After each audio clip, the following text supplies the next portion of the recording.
Ok, bonjour à tous. Aujourd'hui, nous allons essayer de travailler donc sur la redondance de couche 3 au niveau donc des routeurs.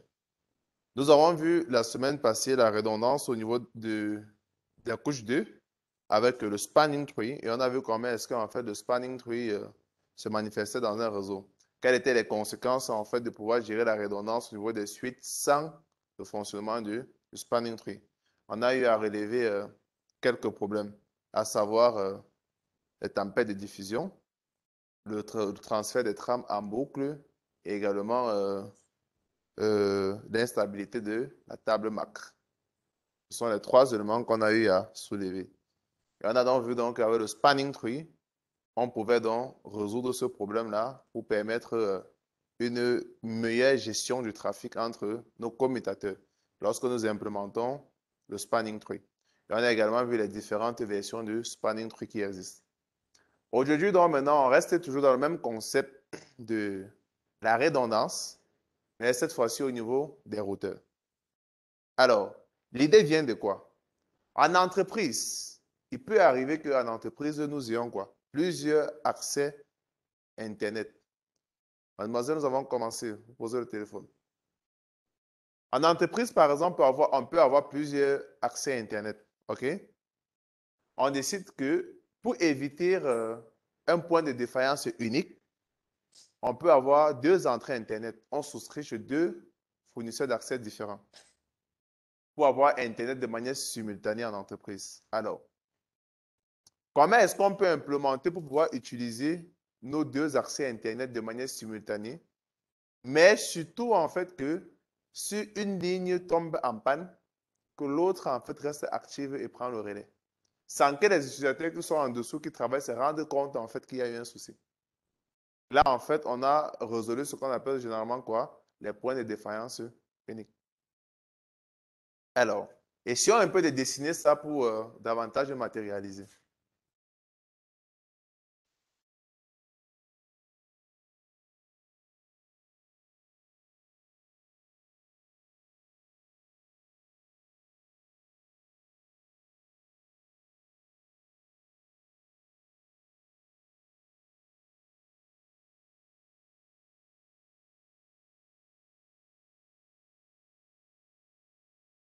Si nous souhaitons matérialiser cela, cela nous donne quelque chose comme ceci.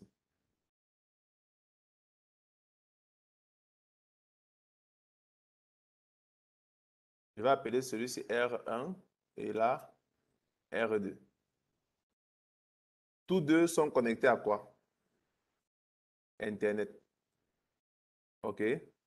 Dans Internet, si ce sont à l'intérieur, qu'est-ce qu'on voit? Les faits. Ce sont les fournisseurs d'accès Internet.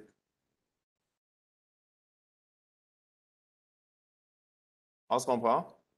Celui-ci, si on prend le cas de nos fournisseurs que nous avons au Cameroun, on peut dire celui-ci, c'est l'opérateur national qui est Camtel.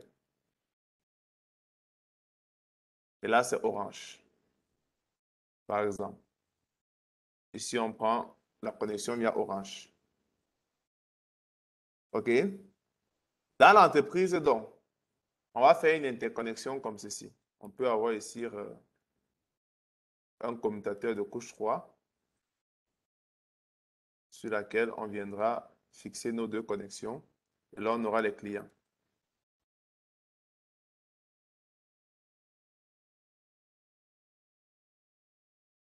Et là, on aura les clients. L'idée, donc, c'est quoi? C'est que si, par exemple, PC1, je vais l'appeler 1, souhaite, par exemple, envoyer un trafic sur Internet. L'idée, c'est que le trafic qu'il envoie ici puisse prendre cette direction et prendre également cette autre direction, c'est-à-dire qu'il y ait équilibrage des charges dans l'envoi de ces paquets. OK? Maintenant, une fois que son paquet sera envoyé sur Internet, qu'est-ce qui va se passer? Nos deux routeurs vont avoir la capacité de pouvoir acheminer le trafic simultanément. Autrement dit, l'abonnement qu'il a pris via l'opérateur Camtel sera utilisé, ainsi que l'abonnement via Orange. Maintenant, s'il arrive à un moment donné que cette liaison-ci ne marche plus, que celle-ci soit toujours opérationnelle et continue. Il peut également arriver que c'est à ce niveau-ci également que ça ne marche pas. On aura toujours le même résultat. Et vice-versa. D'où on a donc résolu le problème de point de défaillance unique dans le réseau. La redondance de couche 3 a été appliquée. Maintenant, pour permettre en fait qu'on ait un équilibrage de charges de ce genre, on sera appelé à utiliser le protocole GLBP. Mais avant d'arriver sur GLBP, on va également voir les autres types de protocoles qui fonctionnent différemment de GLBP. Par exemple, HSRP, qui est également un protocole de redondance à premier saut. À la différence particulière de GLBP, c'est que lui n'assure pas l'équilibrage des charges. Lorsqu'on va implémenter cela, est-ce qu'on est ensemble? J'ai l'impression que vous êtes ailleurs. Lorsqu'on va implémenter cela, on va avoir ce qu'on va appeler les routeurs qui seront en mode actif et en mode stand-by. Ici, supposons que R1 ici est notre routeur actif et lui il est passif ou alors disons stand-by. Ce qui se passe, c'est quoi? C'est que nous allons en fait désigner un routeur en tant qu'actif pour gérer la communication, c'est-à-dire la communication prioritaire. On se comprend? Ça veut dire, si par exemple, entre nos deux connexions Internet, nous avons plus de bandes passantes que nous avons demandé chez le fournisseur, chez Orange par exemple, on peut donc définir la communication, la sortie vers Orange comme prioritaire. On se comprend? Là, il sera donc comme routeur actif. Maintenant, si nous sommes dans le cadre de HSRP, comme je disais tantôt, les données vont circuler exclusivement vers le routeur actif. Le routeur passif, celui qui est en stand-by, ne pourra prendre le relais si et seulement si la liaison s'y arrivait à être défaillante. Tout le trafic devra basculer cette fois-là sur le routeur R2 automatiquement, sans que les utilisateurs en fait ne se rendent compte. C'est vrai que si on lance un ping continu, on pourra observer la perte de 1 à 2 paquets. On se comprend? Et ensuite, le trafic va continuer. Et là, c'est propre, par exemple, à un protocole comme HSRP ou encore VRRP. Bon, on va voir tout ça dans le cours tout à l'heure. Mais ce qui nous intéresse aujourd'hui sur le protocole GLBP, parce qu'il nous permet de pouvoir faire quoi? La redondance au niveau des routeurs. Avec GLBP, il a la possibilité de pouvoir établir ce qu'on appelle l'équilibrage des charges.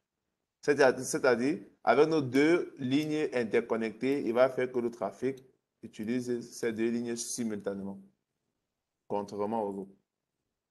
Donc, en gros, c'est à ça que nous réserve le travail d'aujourd'hui. Donc, on va présenter la partie théorique et ensuite, on va implémenter comme d'habitude. Est-ce qu'il y a des questions jusqu'ici?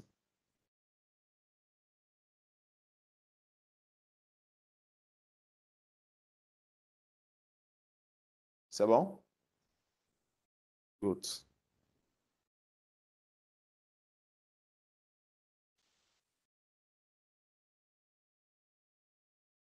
Bon. Je vous ai dit, le cours est dans la suite du fichier, le spanning tree. OK? J'avais mélangé tout ça pour ne faire qu'un seul fichier. Donc, après le spanning tree,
Je pense que c'est là qu'on commence.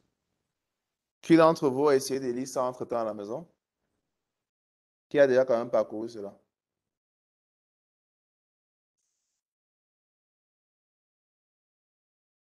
Ok, qui a lu? Je n'ai pas demandé qui est allé est allé dans le PowerPoint et a scrollé sa souris jusqu'au fond. Qui, qui a lu? D'accord. Et les autres? Vous avez, vous avez lu? D'accord. Yeah. D'accord. Ok, donc vous allez donc lire et on va expliquer comment on a l'habitude de faire. Donc, ça veut donc dire quoi? Regardez par exemple ici à l'image. Redondance donc des routeurs. Comment éliminer un point de défaillance unique au niveau de la passerelle par défaut? L'un des moyens permettant donc d'éliminer un point de défaillance unique au niveau de la passerelle par défaut consiste à implémenter un routeur virtuel. Lorsqu'on dit elle consiste à implémenter un routeur virtuel, en fait, c'est quoi? Par rapport au schéma dont je vous ai expliqué tout à l'heure, OK? Lorsqu'on va décider, par exemple, d'identifier ou encore de spécifier ce monsieur comme routeur actif, par exemple, là, vous avez routeur de transfert et routeur en veille. Celui-ci sera en stand-by et l'autre sera, par exemple, actif. Ce que nous faisons, en fait, c'est quoi? C'est que nous créons un routeur virtuel dans laquelle, dans nos configurations, nous allons donner une adresse IP qui sera la nouvelle adresse IP de passerelle par défaut de tous les PC qui se trouvent dans le réseau. Ça veut dire l'adresse IP physique qui est sur l'interface de ce routeur, ainsi que ça. Prêtez attention, le premier constat qu'on peut faire, c'est que ces deux routeurs-ci appartiennent au même réseau. Les interfaces de ces deux routeurs. L'un ici a l'adresse 2.1 et l'autre 2.2. On se comprend? Maintenant, l'adresse IP du routeur virtuel également ici est aussi dans le même réseau. Et c'est nous qui créons en fait. Ce qui se passe, c'est qu'une fois donc qu'on a activé par exemple le GLBP et qu'on a mis l'adresse IP de la nouvelle passerelle par défaut que va utiliser les, les ordinateurs du réseau, cela également va générer une adresse MAC automatique. Et là, c'est également une adresse MAC virtuelle. Elle est effective. Ce n'est pas l'adresse MAC qui est sur l'interface ou encore moins cette autre interface. On se comprend? Et l'objectif final, c'est quoi? Vous savez que, excusez-moi, dans un réseau de données, pour permettre à un client comme PC1 de communiquer avec un individu sur Internet ou alors dans un autre réseau que lui, il a besoin de quoi? De passer par sa passerelle par défaut. On se comprend? Maintenant, l'objectif ici étant donné que nous souhaitons que si le lien qui mène vers ce routeur est inaccessible, que tout le trafic bascule vers qui? Vers l'autre routeur. Imaginez-vous donc alors si le PCC en fait avait pour adresse IP, adresse de passerelle, cette adresse comme adresse de passerelle. Ça veut dire en fait que en basculant, en cherchant à basculer le trafic vers le routeur, le deuxième routeur, si je n'ai pas appelé celui-ci R2 et celui-ci R1, il ne pourra pas traverser. Pourquoi? Parce que l'adresse de passerelle qui est ici est différente de la précédente. Autrement dit, il ne peut pas traverser. On se comprend? D'où doit la nécessité en fait de pouvoir créer quoi? Une fois donc que les deux routeurs vont synchroniser ensemble, ils vont donc créer en fait ce qu'on va appeler un routeur virtuel. Et dans ce routeur, en fait, on aura une nouvelle adresse IP et l'adresse MAC. Et c'est dans cette adresse, en fait, que les autres vont utiliser comme quoi? Adresse IP de passerelle par défaut. Ainsi que l'adresse MAC si à jamais ils veulent générer les ARP. Puisqu'on sait que si on veut communiquer avec un périphérique qui se trouve dans un réseau autre que notre réseau, on a besoin de quoi? L'adresse MAC de notre passerelle et ainsi que l'adresse IP. C'est bon? OK, allons-y, lecture.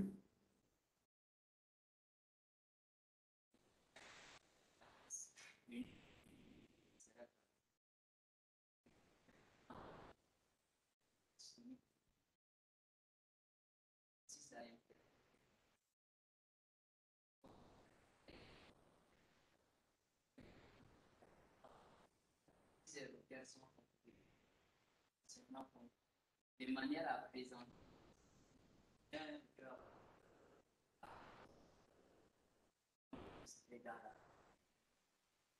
dans une snap, sur le cœur.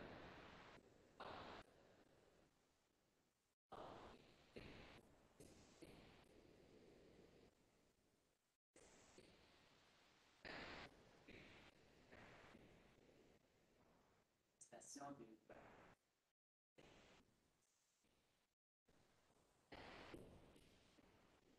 snap, cœur, grand, en snap, scène. D'accord. Donc, je pense qu'en gros, c'est ce que j'ai expliqué précédemment. On peut avancer?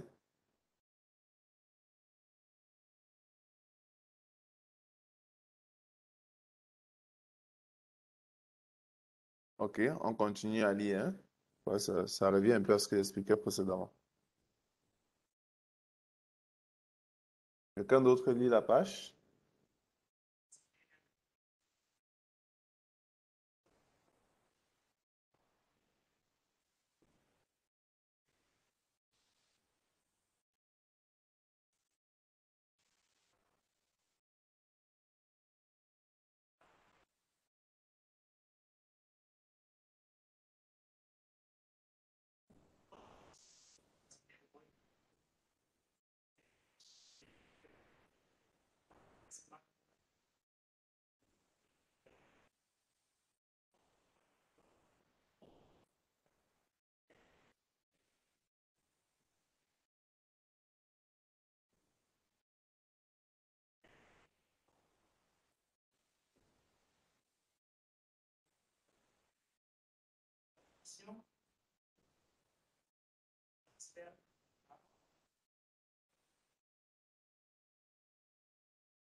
OK. Donc, on dit donc que la capacité d'un réseau à effectuer une reprise dynamique. Lorsqu'on parle de reprise dynamique, ça s'agit d'une reprise automatique. OK? Après la défaillance d'un périphérique jouant le rôle donc de passerelle par défaut appelée la redondance au premier saut. C'est bon? Donc, la redondance au premier saut nous permet de pouvoir annuler quoi? Les points de défaillance uniques. Ensuite, on dit donc FHRP, First Haute Redondance Protocol. Protocole de redondance de premier saut est le protocole utilisé pour la redondance.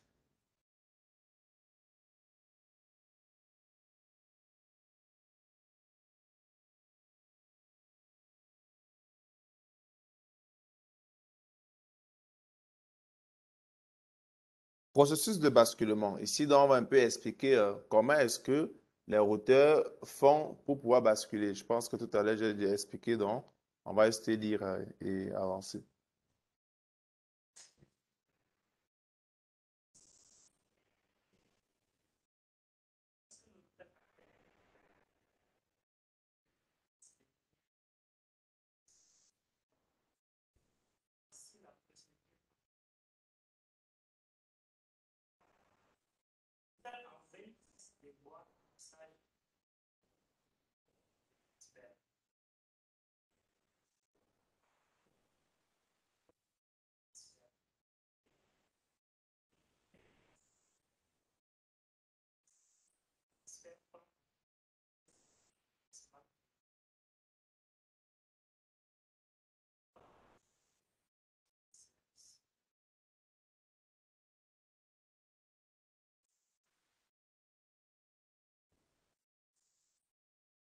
OK, ça c'est un tout petit exercice, hein, juste pour s'amuser, quoi. Donc, je vais, si, juste pour tester si on a compris, je vais appeler ça 1, 2, 3, 4, 5 et 6. Vous lisez ici et vous donnez le numéro correspondant.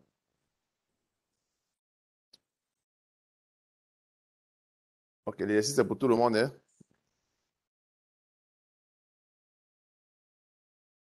Donc, une personne lit la première question et tout le monde donne la proposition.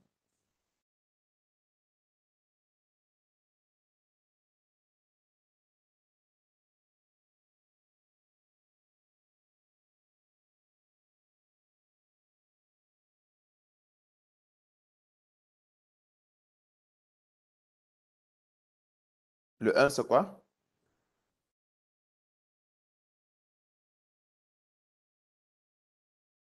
Pardon? C'est quel numéro? Tableau? Le 1. On est d'accord? Est-ce que vous êtes d'accord avec lui?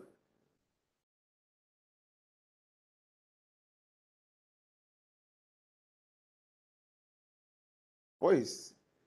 Est-ce que vous êtes d'accord avec lui? Vous n'êtes pas d'accord? Qu'est-ce que vous proposez?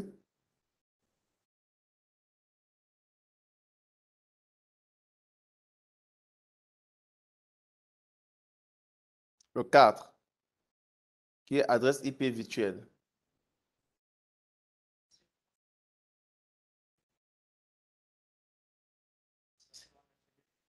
Ah. Ah, vous pouvez d'abord sauter le premier pour répondre les autres? Non, non, non. Prenons plutôt les phrases. C'est plus facile comme ça. On prend les phrases. On commence par la première phrase. Périphérique acheminant le trafic destiné au segment de réseau au-delà du segment source, sous lequel le nœud expéditeur ne dispose peut-être pas d'informations de routage explicite. OK. Si c'est compliqué pour vous, on peut d'abord sauter. On va prendre la deuxième question. Et là, on reviendra à la fin dessus. Bon, maintenant, on prend la deuxième question. Ensemble de routeurs collaborant pour présenter l'apparence d'un routeur unique aux autres sur un segment de LAN. C'est quoi? Routeur virtuel. Qui est d'accord avec le routeur virtuel?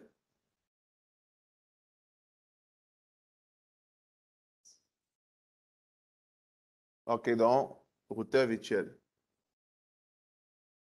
Question 3. Adresse de couche 3 attribuée à un protocole qui partage l'adresse unique parmi les périphériques multiples.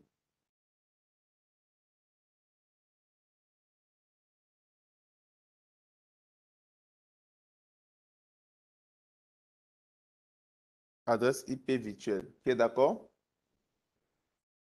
OK, excellent. Alors, on met 4. Périphérique faisant partie d'un groupe de routeurs virtuels auquel a été attribué le rôle de passerelle par défaut alternative.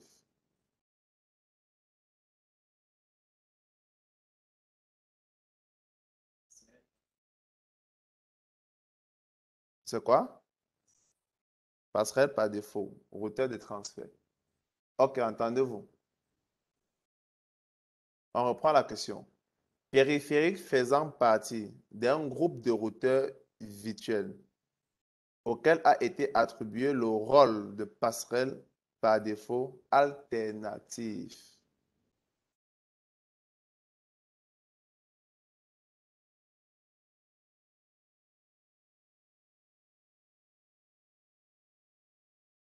On lui a attribué le rôle de passerelle alternative, autrement dit secondaire.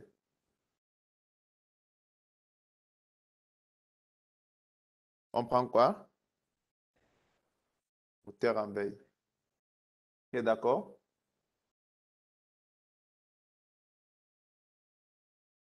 Vous êtes d'accord? Et pourquoi les autres ne répondent pas? Peut-être ils ont autre choix. Ou vous ne comprenez pas la question. On dit, hein, périphérique faisant partie d'un groupe de routeurs virtuels. On a dit, lorsque les routeurs sont ensemble et qu'on décide d'implémenter un protocole de redondance, qu'est-ce qu'on fait? Étant ensemble, ils vont créer un routeur virtuel, n'est-ce pas? Ça veut dire si un périphérique fait partie d'un groupe de routeurs virtuels, en fait, il est d'abord un périphérique physique. On se comprend? Alors, on dit auquel a été attribué le rôle de passerelle par défaut alternatif. auquel a été attribué le rôle en fait d'un routeur secondaire. Et on a vu tout à l'heure précédemment dans les explications qu'on pouvait avoir un routeur actif et un autre en stand-by. Celui en stand-by devenait actif si et seulement si celui actif était par exemple défaillant. C'est bon maintenant? C'est toujours pas bon?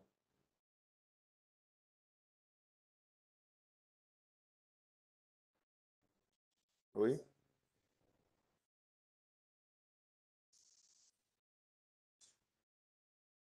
Non.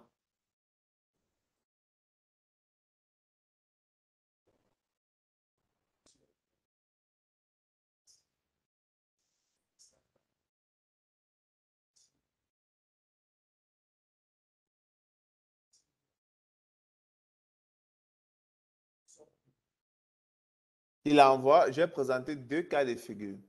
Un avec GLBP, dans laquelle en fait, on pouvait définir un en tant qu'actif et l'autre passif, mais les deux en fait pouvaient transférer. Là, c'est propre à GLBP. OK? Maintenant, avec, j'ai dit également, on peut voir HSRP ou encore VRP, dans laquelle en fait, on a un actif et l'autre en stand-by. Et dans le cas de ces deux autres protocoles, ils ne pouvaient pas envoyer de manière simultanée. Autrement dit, il n'y avait pas équilibrage de charge. Alors, l'un pouvait envoyer les données si et seulement si le routeur actif tombait en panne.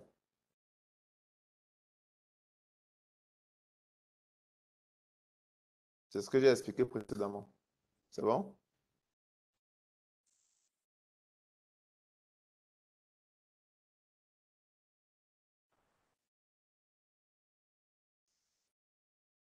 Pardon?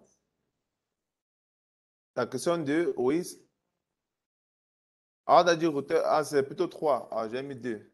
Ah, désolé.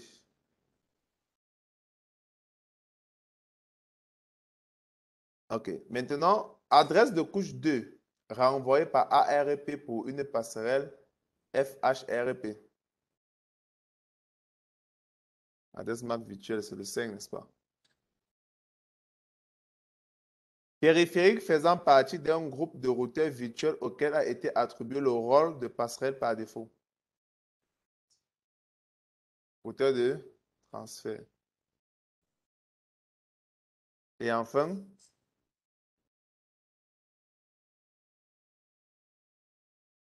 ce qui reste. Ce qui reste, c'est quel numéro? J'ai le 1, 2, le 6. Passerelle par défaut. On disait périphérique acheminant le trafic destiné au segment de réseau au-delà du segment source, pour lesquels les nœuds expéditeurs ne disposent peut-être pas d'informations de routage explicite. Yeah. Ouais, ça correspond maintenant net, non? OK, c'est bon, on peut avancer.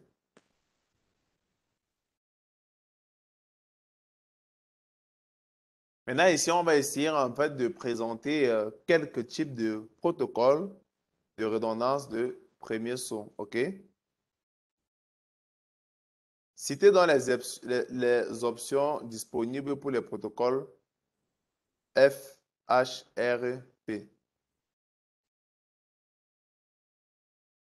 Comme les options disponibles, en fait, on a HSRP,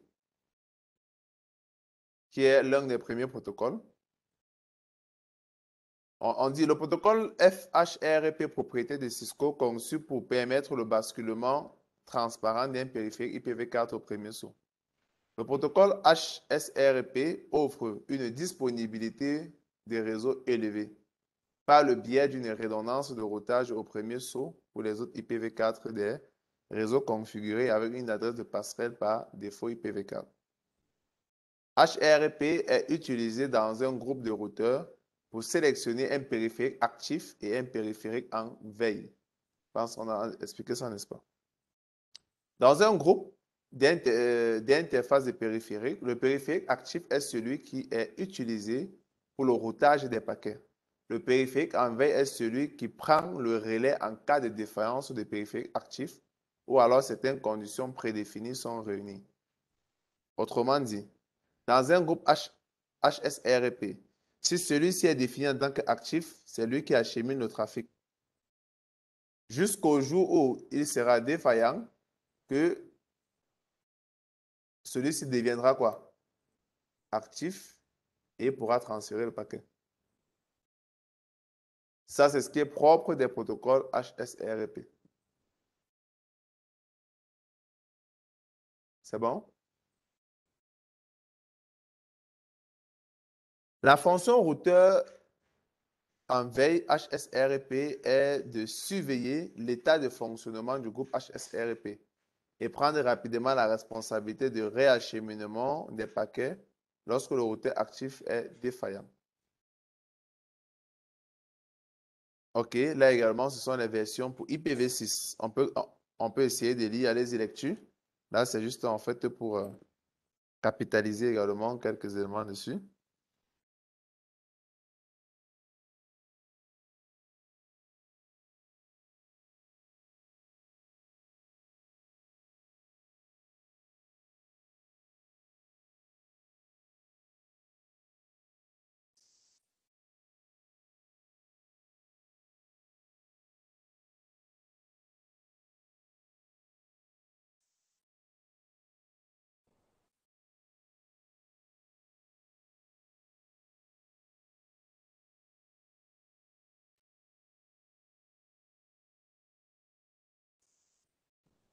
Oh là.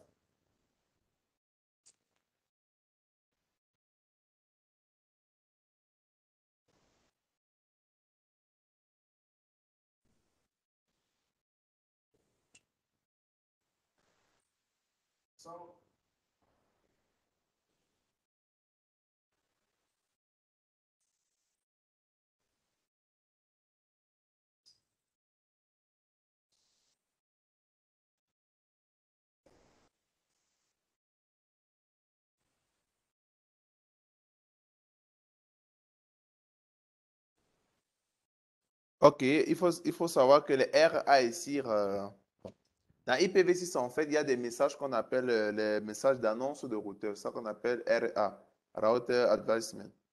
OK? Cela permet en fait quoi? De pouvoir communiquer entre les deux routeurs IPv6. Vous savez le protocole IPv6, non? Vous savez les questions, non? Hein? Vous ne connaissez pas IPv6? Ah.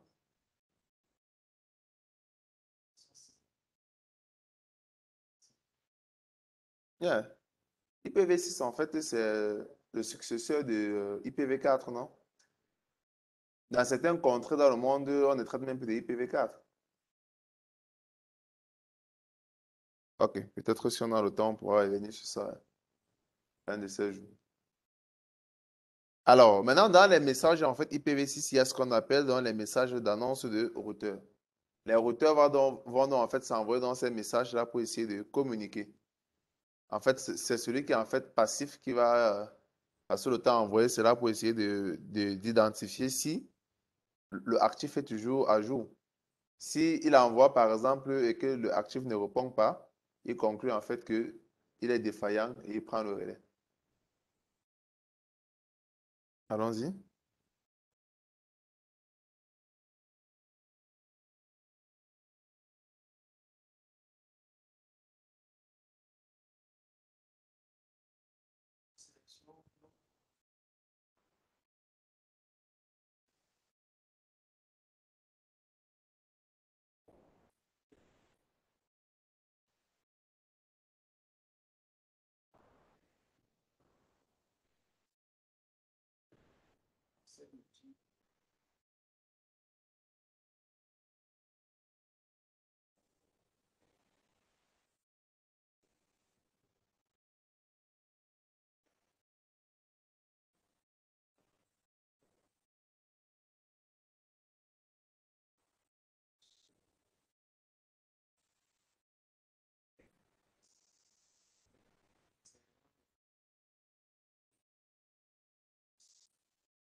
D'accord, super.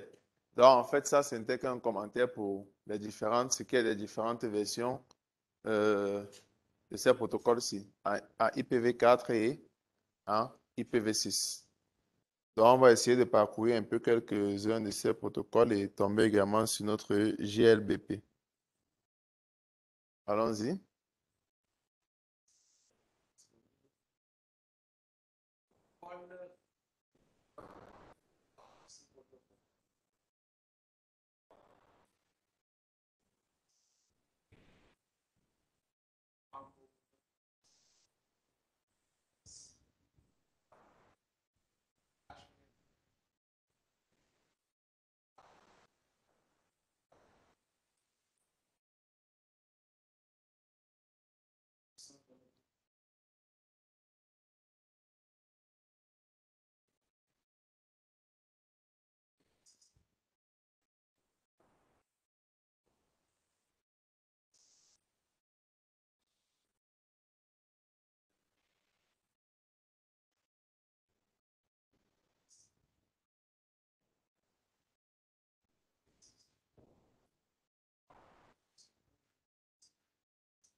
La RFC 1256. Là, en fait, c'est le numéro en fait, de la norme qui viabilise ce protocole-ci.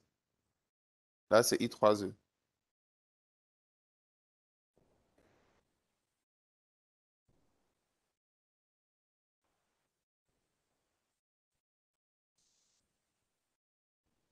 Donc, comme vous voyez ici, qu'est-ce qu'on dit? L'un des éléments clés en GLBP, c'est quoi? Écoutez d'abord la signification de GLBP. Gateway Load Balancing Protocol. Load Balancing qui signifie quoi? Équilibrage des charges. Lorsqu'on parle d'équilibrage des charges, je vous ai dit, en fait, c'est la capacité à pouvoir en fait utiliser les deux lignes simultanément pour transférer du trafic. Ça veut dire si nous avons dans nos deux liaisons, nos deux arrivées Internet, en fait, le trafic va circuler de manière simultanée sur nos deux routeurs. OK? Maintenant, s'il arrive qu'il y a un routeur qui soit défaillant, le trafic continue tout simplement d'un côté. Le temps qu'on résolve le problème et les deux côtés reprennent. C'est bon?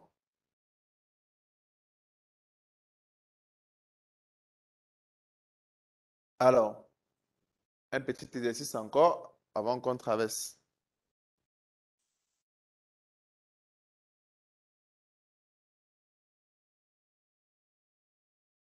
Aïe, aïe, aïe. J'ai mal fait la capture là. Les éléments en fait à remplir là ne figurent pas.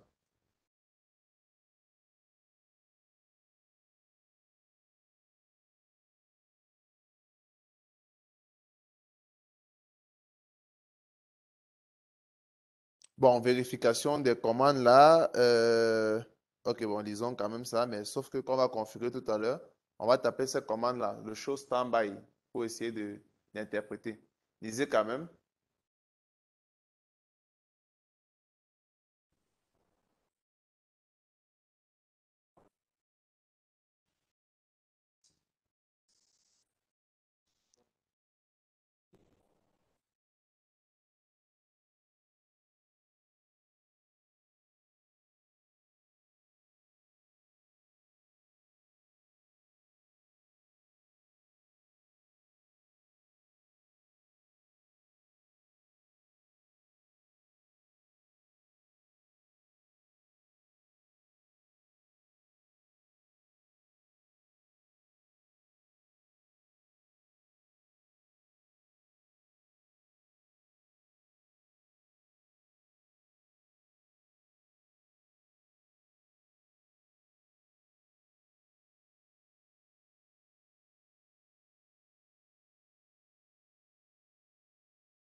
Donc ici, qu'est-ce qu'on peut observer?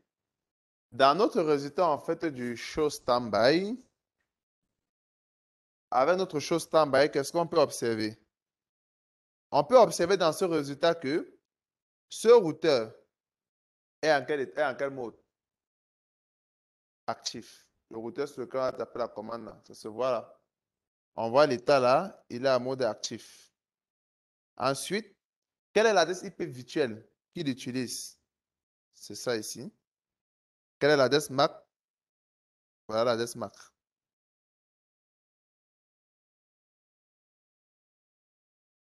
On se comprend? Maintenant, qu'est-ce qu'on peut encore ici? On peut aussi observer son groupe. Bon, même ici en haut, on pouvait voir là. Le groupe 1 du protocole HSRP. C'est ça ici.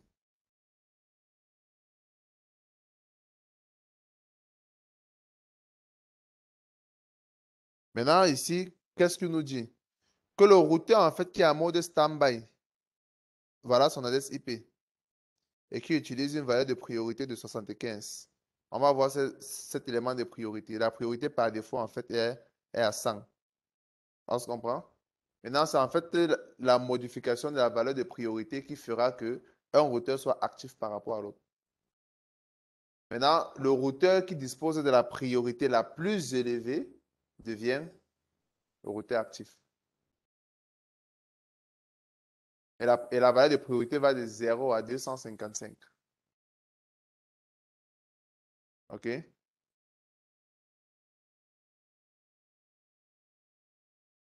Maintenant, limite de HSRP et VRRP. On va essayer donc de faire en fait une introduction à GLBP.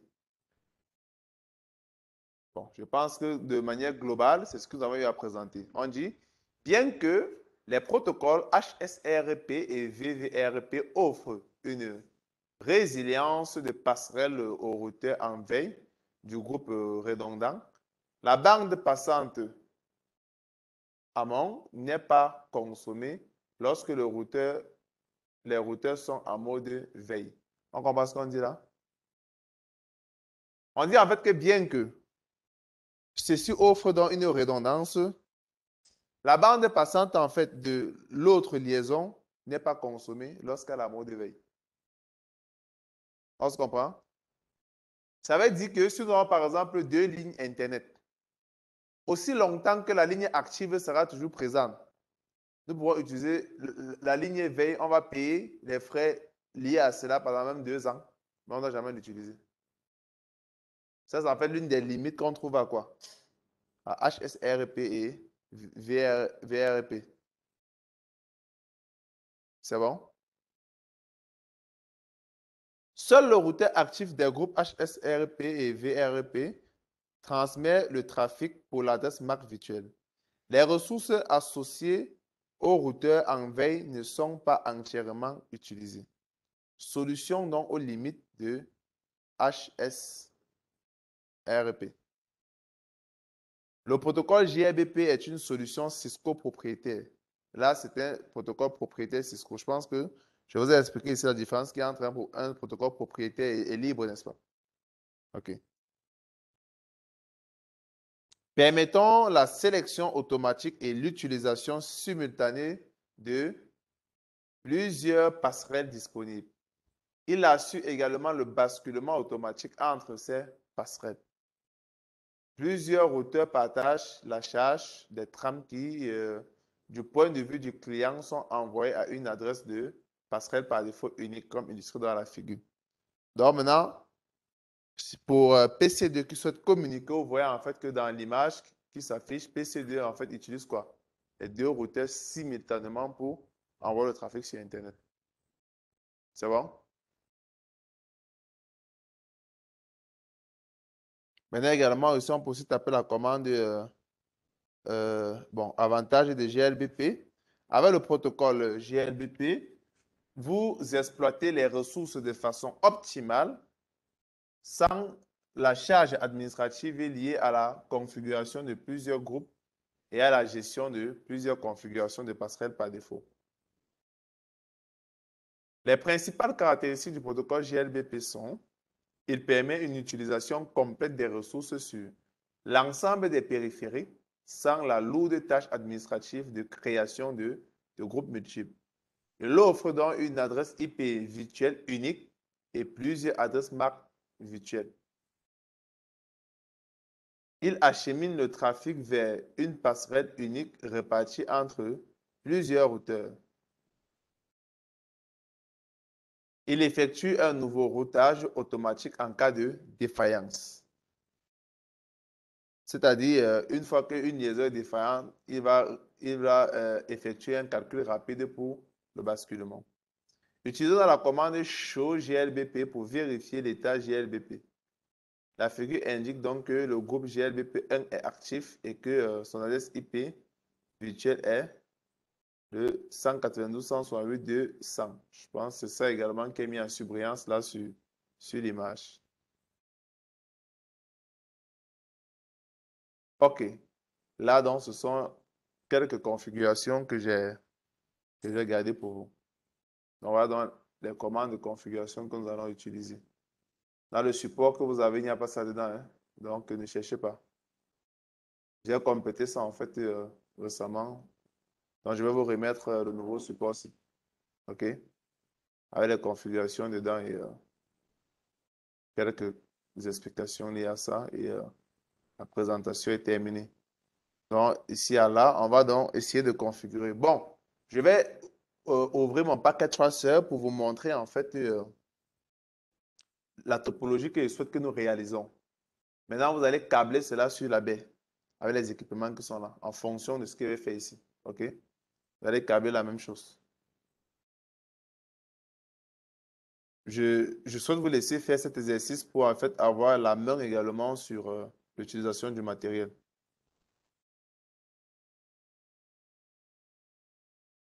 Donc, vous-même, vous allez câbler cela vous-même. Et si vous câblez ça, c'est pas bon, je configure ma part ailleurs. Je vous laisse avec ça. Vous voyez? OK. Voilà ce qu'on va faire.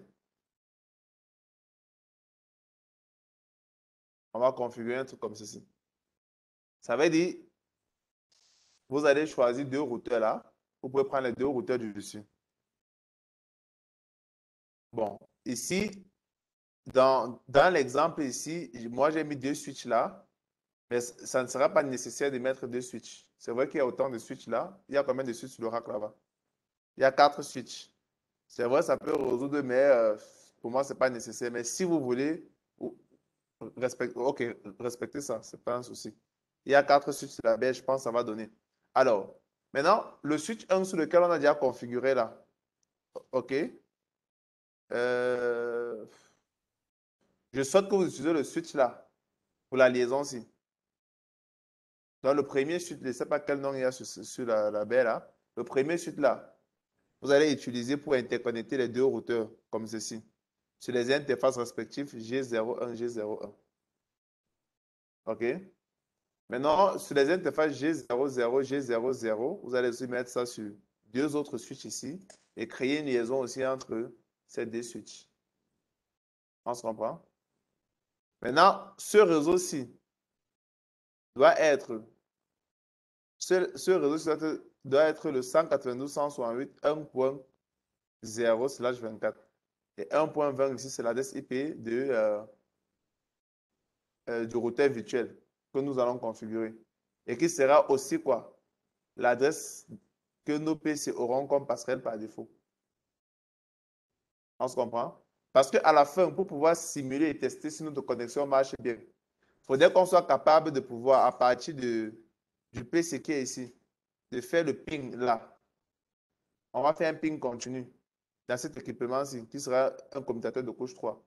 Il faudrait donc que, s'il arrive que je coupe par exemple la liaison-ci vers le routeur, qui est en fait notre routeur actif, que le trafic en fait continue comme si rien ne s'est passé. On se comprend? Donc en fait, on va faire une telle topologie. Ou encore, s'il arrive que je vienne, par exemple, je coupe ici, on va essayer de voir les mécanismes, comment faire le tracking. Là, on va implémenter le tracking pour permettre en fait que si la liaison se coupe plutôt sur l'interface qui vient avant, comment est-ce que ça va se comporter? on pourrait également couper ça et le trafic aussi va continuer. On voit l'approche. Donc ici, notre commutateur 3, c'est là, représente quoi? Internet. Ce commutateur-ci. Pour nous, il représente Internet. On se comprend? Donc, je peux faire ça comme ça. Il représente Internet.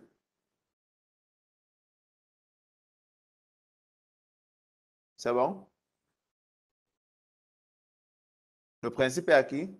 OK, mettez-vous au travail. Commençons le câblage. Vous avez 5 minutes. Bon, je mets pause sur l'enregistrement. Le temps pour vous de terminer là-bas et on revient continuer.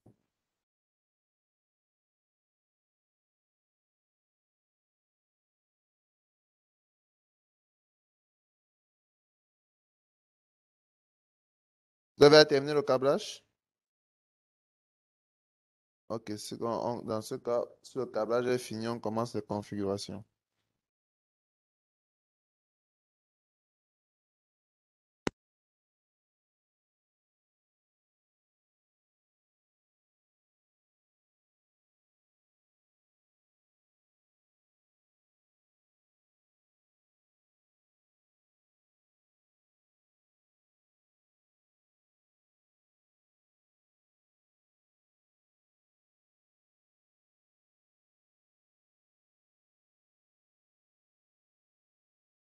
Alors, moi, je suis connecté cette fois-ci en, en console.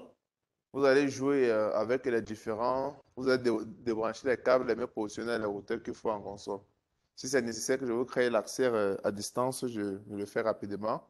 Vous allez faire SSH pour accéder à distance, OK? Et là, on va faire nos configurations. Alors, pour le moment, je suis dans ce switch-ci. Et quand je vois ce switch-là, j'ai l'impression qu'il n'est pas encore configuré. Je me suis mis dans le deuxième switch. Vous êtes dessus? Comme j'ai dit également, les suites, on n'aura pas besoin de configurer dessus, donc c'est pas important. Ce qui nous intéresse actuellement là, c'est de mettre l'adresse IP dans le commutateur de couche 3 qui va jouer le rôle de quoi? D'Internet, non? Sur lequel on va simuler Internet. Maintenant, on va également faire le routage pour permettre également que la route puisse arriver normalement, que le paquet puisse arriver vers lui et rentrer. Maintenant, je me rappelle que le TP précédent, on avait à configurer un réseau avec le switch et le routeur. OK? Si ça, pour ne pas trop déranger, on va respecter ce réseau-là. On va laisser ce réseau-là. OK? Maintenant, entre nos deux routeurs R1, R2 et le nuage, c'est lui. Ou même ça, au paquet de fois cela. OK, c'est ça ici. Entre R1, R2 et le nuage, on va les mettre dans le même réseau. Alors, je vais essayer donc de brancher le câble console là. Mettez-moi sur le switch 1. Je vais vérifier l'adresse IP qui est là-bas et quel réseau fonctionnait déjà. OK. Là, étant là, je vais dire le switch 1. Et pourquoi vous ne branchez pas devant? Branchez-moi au port console sur le switch 1. C'est derrière, c'est pas devant.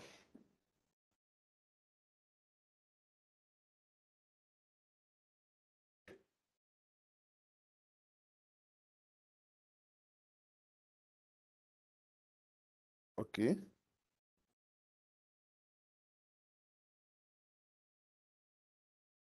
Ah, qui a changé le nom comme ça? C'est votre nom? OK. D'accord. Bon, on peut donc taper la commande show IP. Bon, vous pouvez faire telnet à l'intérieur, hein. Je pense qu'on avait configuré l'accès ici. Ça marche. Vous pouvez me rejoindre directement. Show IP interface brief. Je vois l'adresse IP qui est configurée là. Wow. OK. Ce qui nous intéresse ici, là, c'est le VLAN 1, n'est-ce pas? Le VLAN 1 qui nous intéresse ici. On a affaire 180, 192, 168, 1.254.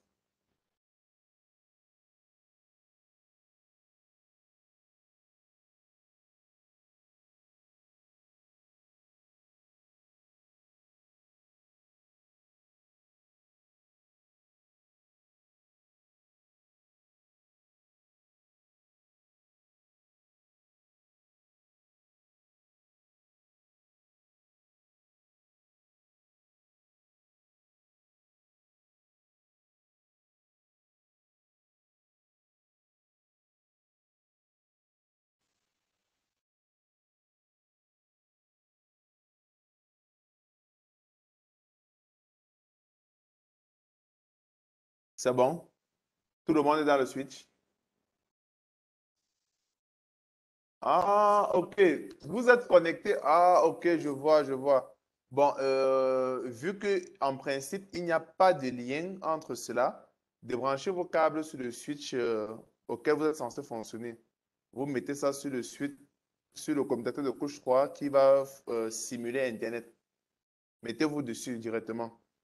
Là, on va finir la configuration avant que vous allez rentrer pour qu'on fasse les tests.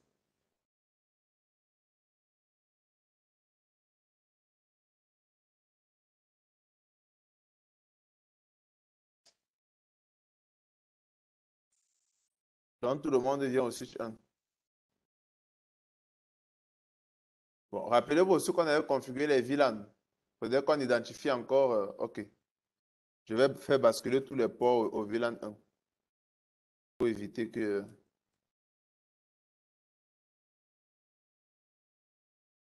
Interface range. C'est la gamme de commutateurs. OK, c'est bon. C'est le 3750. Ce port, c'est en 1, 0, 1-48.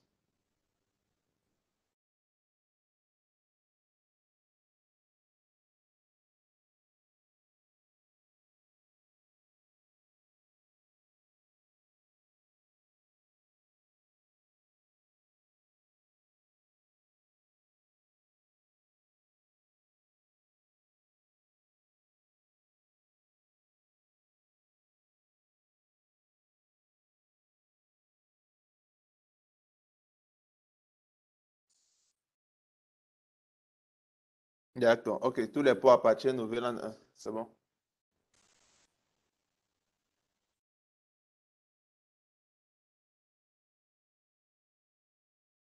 Quand on fait le ping, est-ce que vous touchez le site là? Ou alors vous pouvez accéder directement, hein. En principe, vous êtes censé déjà communiquer là. Bon, peut-être je peux vous mettre en port face tout le monde.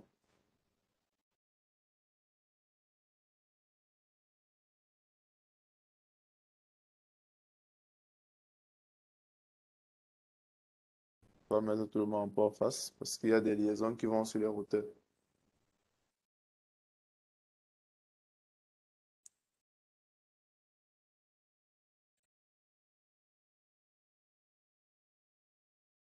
C'est bon?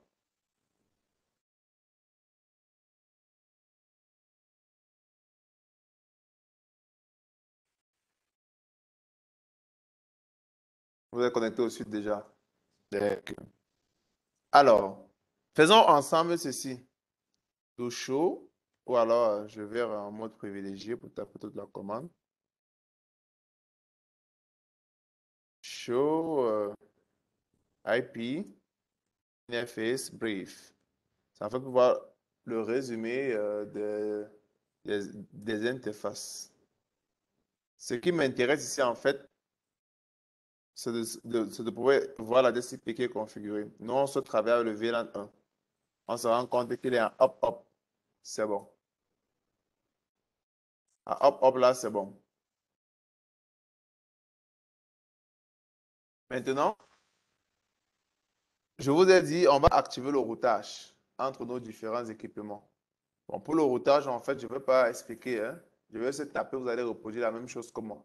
Mais on aura un cours sur le routage où on va prendre le temps d'expliquer tout ça. OK? On se comprend? On va faire le routage dynamique avec EIGRP.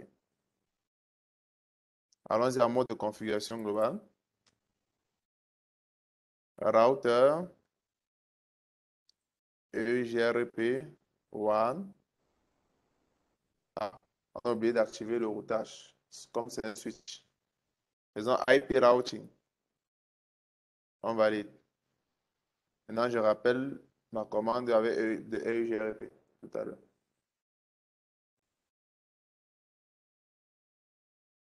IP routing, c'est ça, tapez.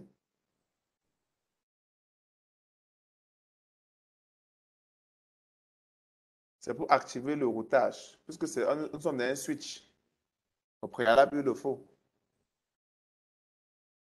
Sinon, on ne peut pas activer le protocole EIGRP dedans pour permettre le routage dynamique.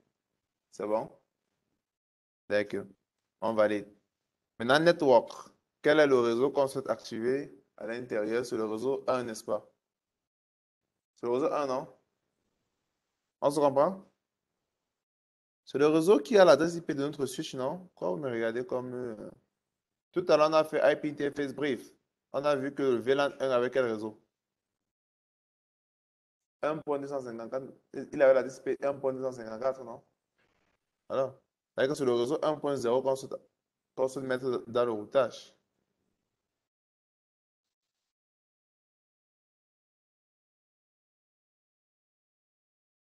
On va faire do right. Alors, maintenant, on va aussi configurer nos routeurs, respectivement,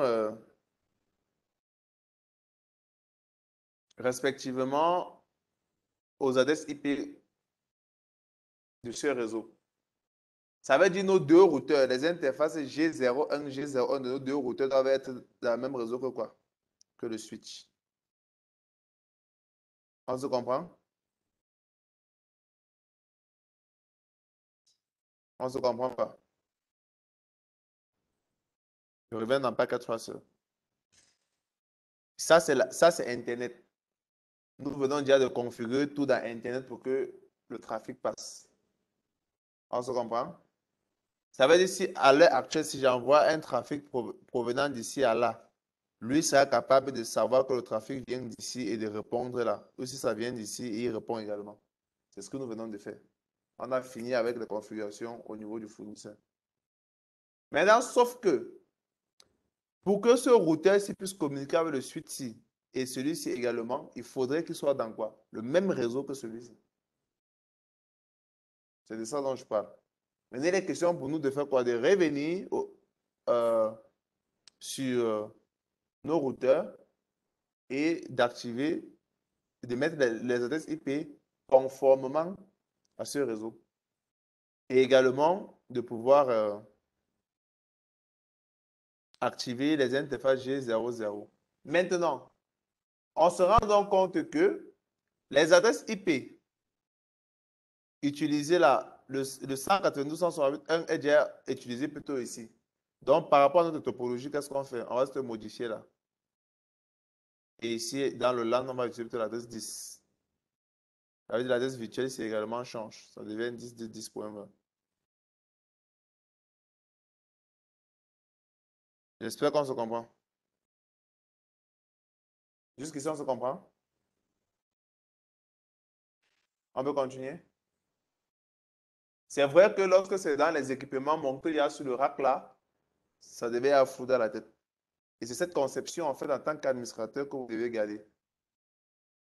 La, la manière qu'on positionne les équipements sur Packet Tracer, c'est une chose. Sauf qu'en réalité, souvent, ce n'est pas ça. Vous pouvez avoir un routeur ici, l'autre se trouve au cinquième niveau du bâtiment. Le fonctionnement logique reste identique. Ce n'est pas parce que soit on a tout emballé ça sur un seul rack, vous allez croire que c'est différent, non. Le plus important, c'est le fonctionnement logique que vous donnez à vos équipements. On peut aller? D'accord. Donc, je ferme Packet Tracer, je reviens à plus intéressant. Alors, Maintenant, comme je disais tantôt, nous avons fini avec le fournisseur. Il est question pour nous de basculer au niveau du routeur. Allez-y, basculer dans R1. Bon, je ne sais pas si ça va marcher, hein, parce que rappelez-vous, on a d'abord créé les VLAN. Et là, nous ne sommes plus dans le fonctionnement des VLAN. Essayez quand même. Si vous laisse entrer, vous dites gloire à Dieu. Au cas contraire, déplacez ma console, vous mettez sur R1. Si ce n'est pas possible, moi j'entre avant vous et je vous crée l'accès.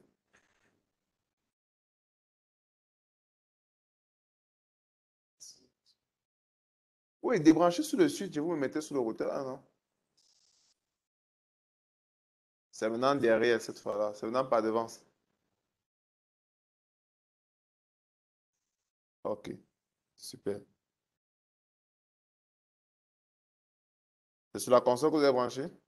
Il ne réagit pas.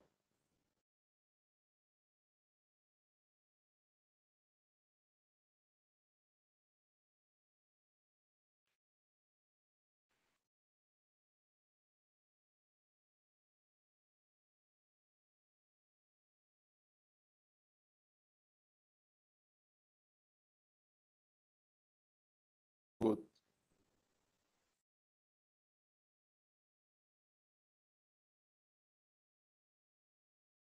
Vous avez branché sur quel routeur? Le premier routeur, n'est-ce pas? Ah, c'est bizarre ça. C'est comme si toutes les configurations qui étaient faites à l'intérieur n'ont pas été enregistrées. Apparemment, les étudiants ont travaillé là, ils ont modifié la valeur du registre et n'ont pas remis. Et là, il ne peut pas enregistrer.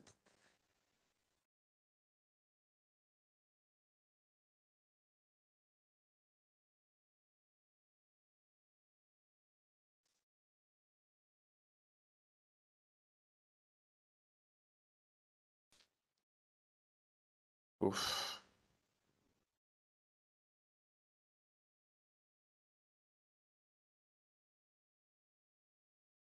Ouais, là, il n'y a rien à l'intérieur. Bon, je vais revoir ça après. Je vais vous créer rapidement l'accès là.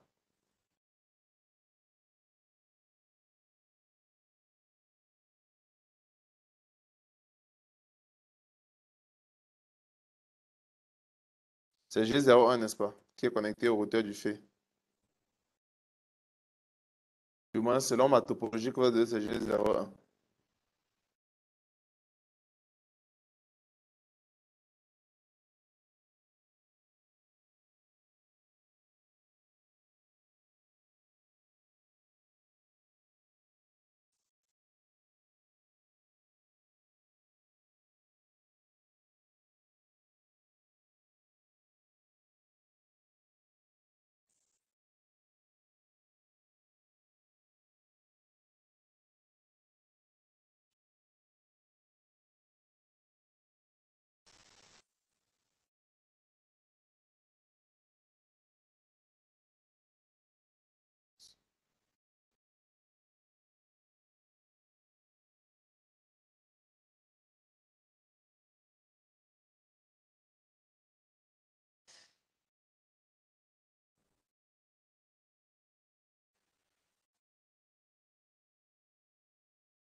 Ok, entrez déjà, c'est bon.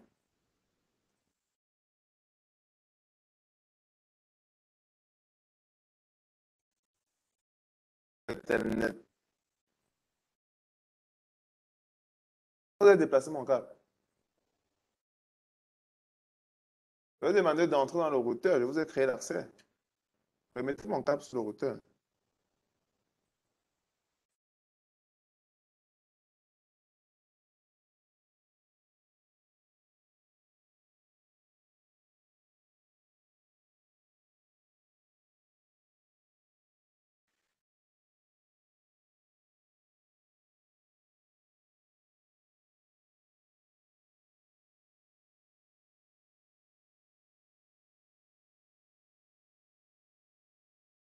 Est-ce que vous parvenez à accéder?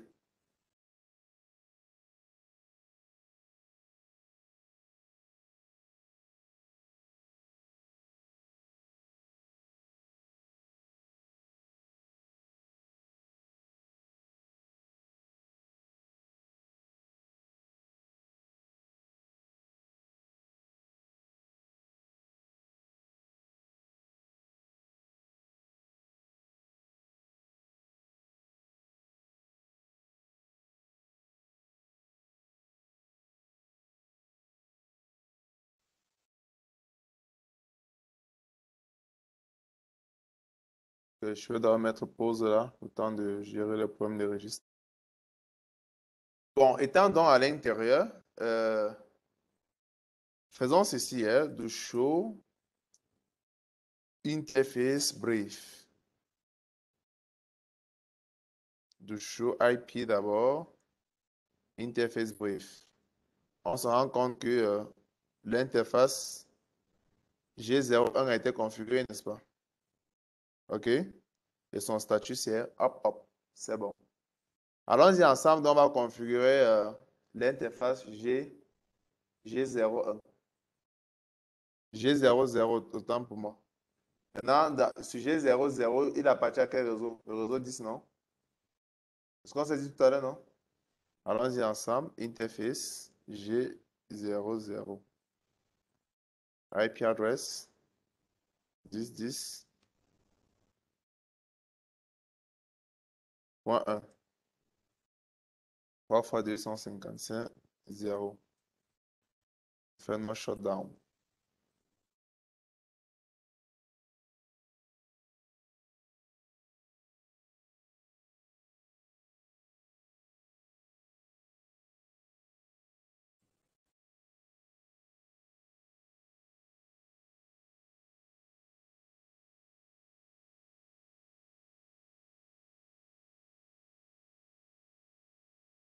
Vous y êtes?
Donc, regardez vos configurations. Si c'est bon, on continue.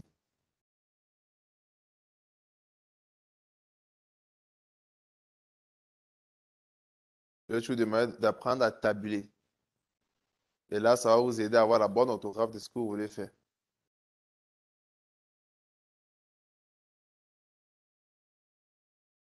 J'ai dit en mode privilégié.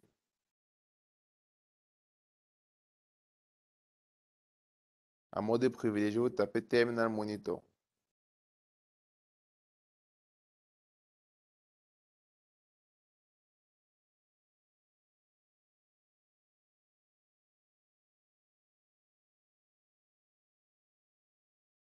OK, c'est bon, non? Tu as configuré l'adresse, non? Mais pourquoi tu voulais encore taper G00 pour reconfigurer encore? Voilà la commande, tu as tapé IP interface brief. Ça a affiché que c'est configuré. Voilà ton G00 qui est configuré, non?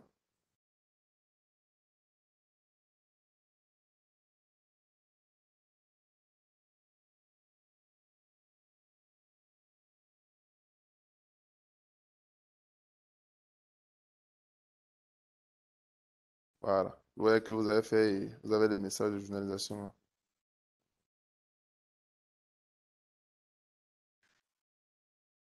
OK, on peut continuer. C'est bon? D'accord.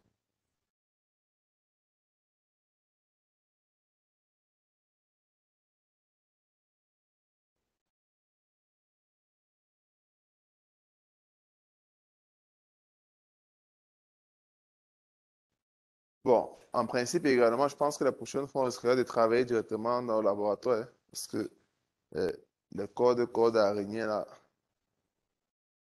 dans la salle, c'est compliqué, hein. Là, on va tout simplement faire le câblage là-bas et tout le monde vient s'asseoir ici. On attaque à distance.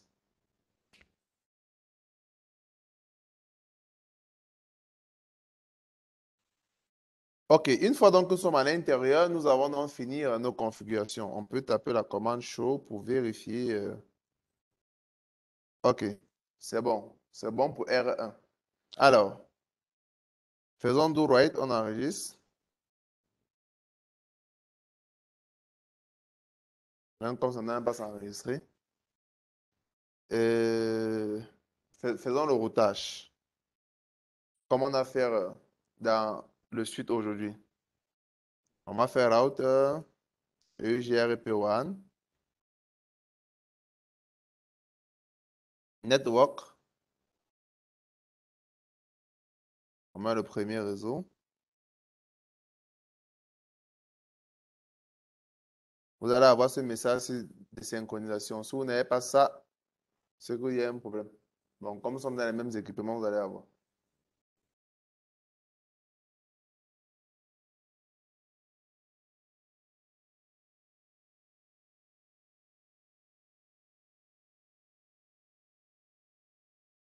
Dix 10 point,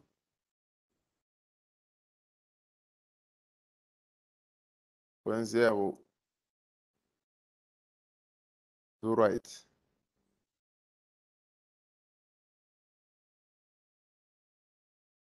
C'est bon?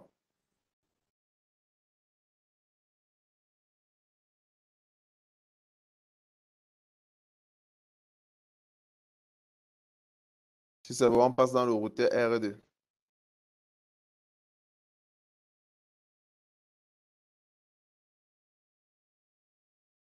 C'est bon? OK. Déplacez maintenant mon câble console, vous mettez sur R2. Là, je peux renommer celui-ci hostname.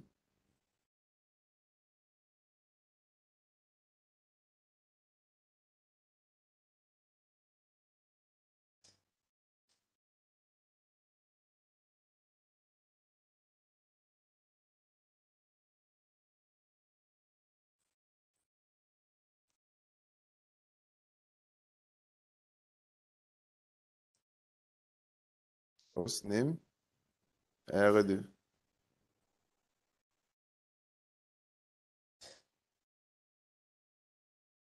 interface G01, IP address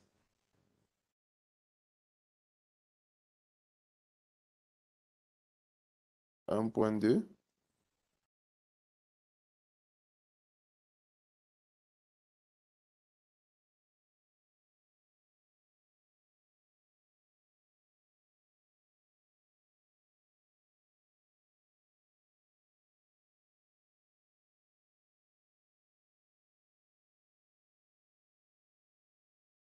Enable secret, Cisco.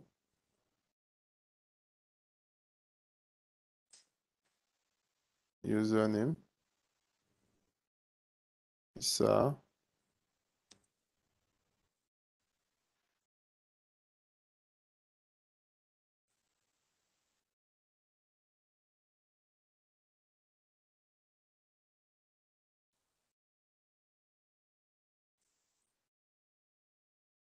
LAN virtual 015, password, classe, login local.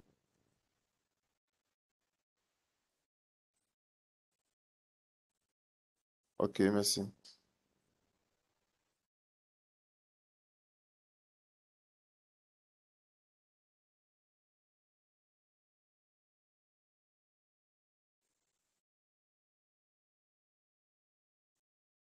Ok, c'est bon.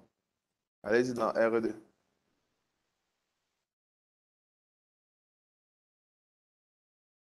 Pardon? Je n'ai pas suivi, vous avez dit?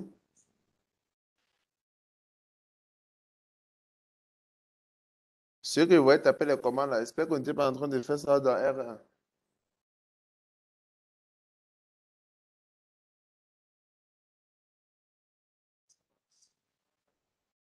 Pardon? Lequel?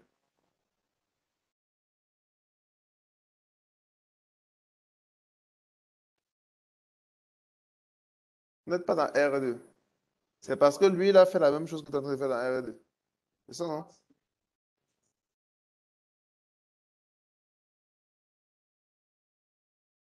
Non. Non. Vous avez repris la même chose que tu es en train de faire tout à l'heure, non?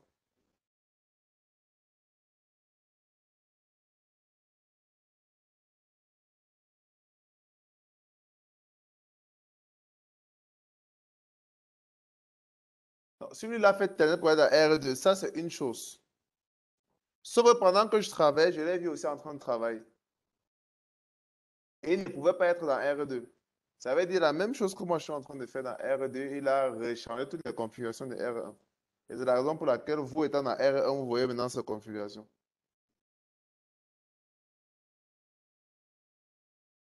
Mais tout ce que vous avez fait là, on va encore revenir et faire encore tout ce qu'on a eu à faire dans R1. Parce que vous avez modifié.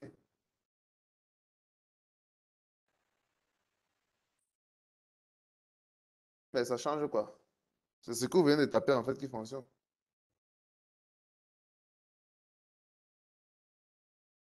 Ok, les qui sont encore dans R1. Attendez, voir, je vais voir si Telnet veut marcher. Ok. Telnet. Ah, c'est pas facile, hein? Le réseau est dur, hein? 192.168.1.1. OK. Et ça, l'adresse IP n'avait pas encore été changée, c'est une bonne chose. Password Cisco. OK. Hostname R1.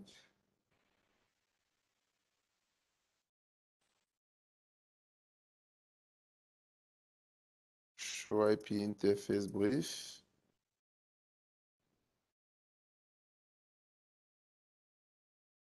OK, c'est bon.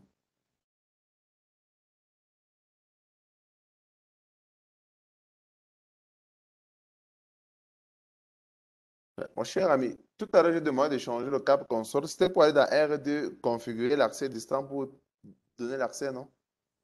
Pourquoi vous êtes encore revenu ici à R1 et essayer de refaire la même chose que vous faites à R2? Ok, allons-y. Maintenant, ceux qui sont à R1, allons-y, on fait Telnet.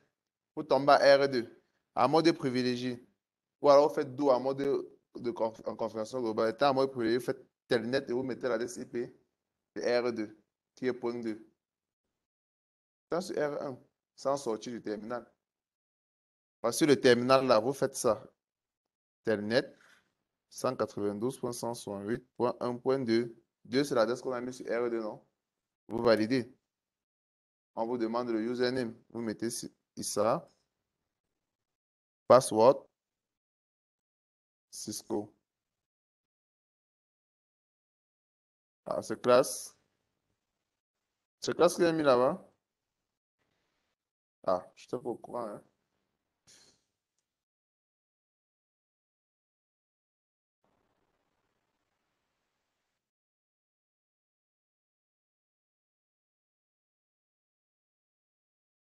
Vous faites Telnet et là, on tombe dans R2, non?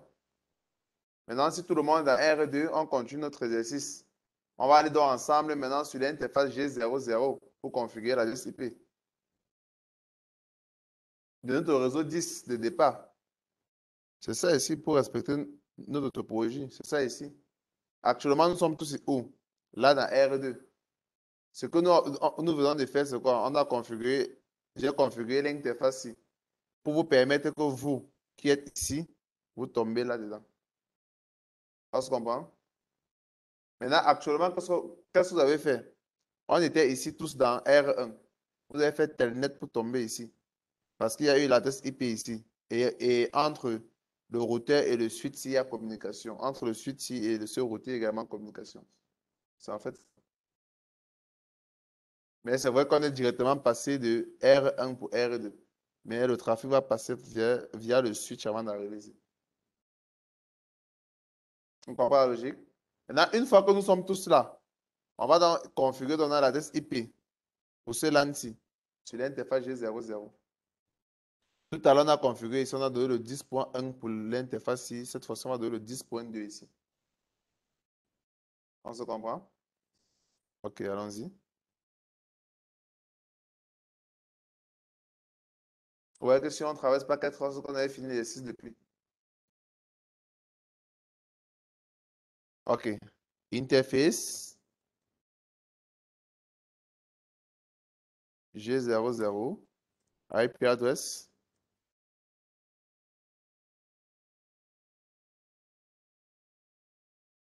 Ah, c'est 10 plutôt. 10.10.2. Parfois 255.0.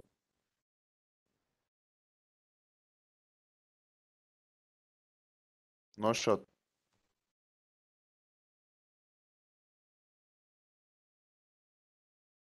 Ah, c'est bon, vous me dites, on fait le routage.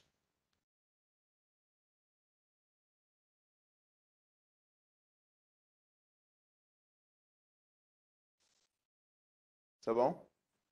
Allons-y. On active le routage. On fait exit d'abord. Router. EGRP1. Network. 10.10.10.0 et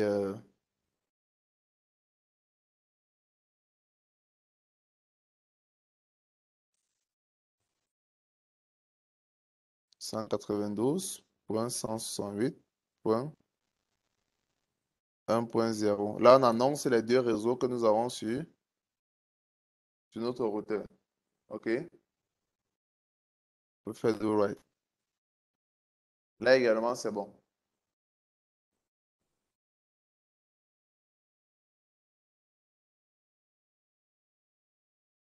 C'est bon là? Ça veut dire, d'un point de vue de la communication, sans utiliser l'équilibrage des charges, nous, on peut déjà accéder à Internet. Autrement dit, on peut toucher, que j'ai accès à Internet. Bon, la vraie vérité, c'est que Internet n'est pas encore marché à l'intérieur. Parce qu'il y a la NAT qui permet de faire marcher Internet. OK? Mais quand je dis on peut toucher Internet, c'est par rapport à notre simulation, c'est-à-dire le commutateur qui joue le rôle en fait de notre Internet. On se comprend? À ce niveau, nous, on peut déjà le toucher. Maintenant, ce que nous allons faire maintenant, c'est quoi? C'est d'implémenter dans notre GLBP. Notre protocole de redondance de premier saut.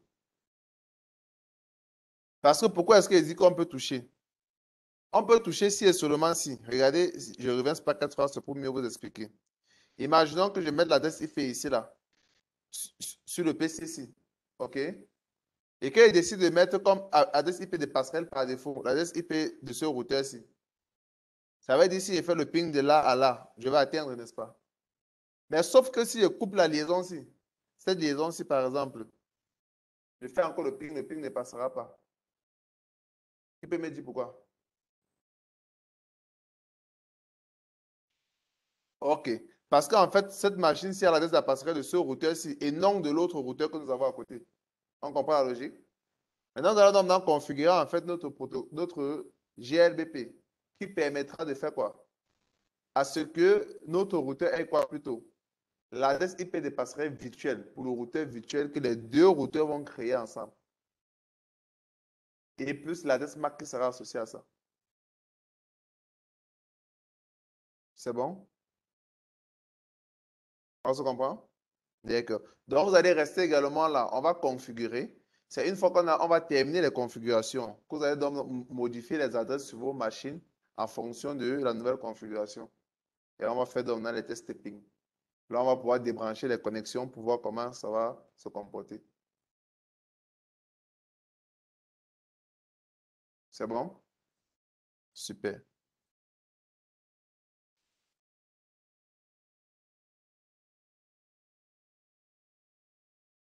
Donc, maintenant, ce qu'on va donc faire, euh, faisons N. On tombe en mode privilégié.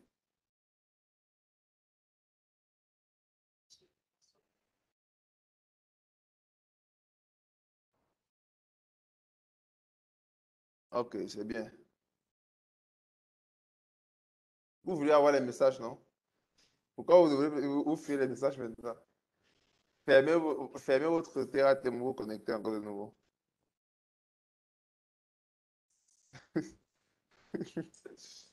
De quoi il fait déjà froid? J'arrête la clim? Parce que va vous mettre la couverture sur vous. Ok. Bon, une fois que vous avez fait ça, faites exit. Vous avez constaté. En faisant exit, parce qu'on a fait telnet tout à l'heure, on est rentré où? Sur R1. Vous comprenez l'approche? Ok. Donc, on va commencer nos configurations par R1. Notre R1 sera ici considéré comme notre routeur principal. Alors, voici dans nos configurations avec les explications. On va donc commencer à taper d'abord en mode interface. Parce que comment ça s'applique en mode interface, sinon en mode privilégié, ok? En mode interface, on va taper GLBP 1, on va mettre la DCP, après on va faire la priorité, après on va faire le print. Là, c'est un peu quelques explications par rapport à ça. Bon, je vais vous donner le support après. Allons-y. Quelle est l'interface qui nous intéresse ici?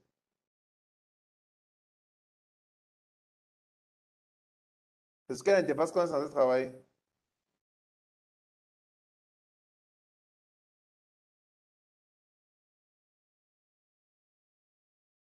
Quelle interface? G00. Excellent. Interface Giga 00.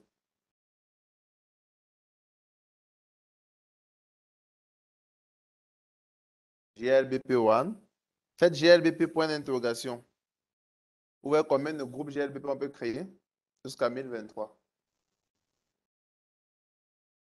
GLBP1. IP.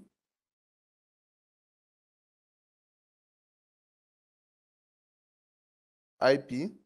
Là, regardez ici, IP. On dit quoi? Enable group and set virtual IP address.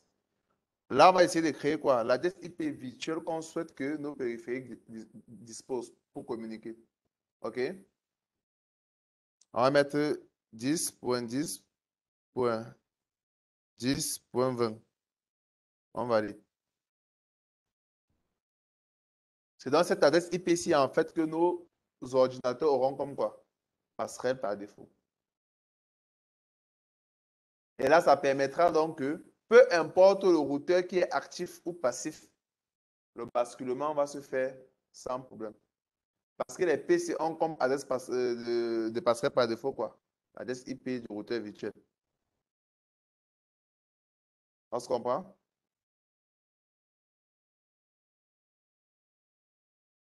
Je suis en train de dire ceci. À ce niveau, nous venons de créer l'adresse IP du routeur virtuel. On a dit tout à l'heure quoi? Pour permettre, par exemple, à un PC de pouvoir faire traverser le trafic vers les différents routeurs, il fallait qu'il ait quoi? Comme adresse IP de passerelle par défaut, l'adresse IP du routeur virtuel. Et c'est donc cette adresse IP que nous venons de déterminer avec cette commande-ci.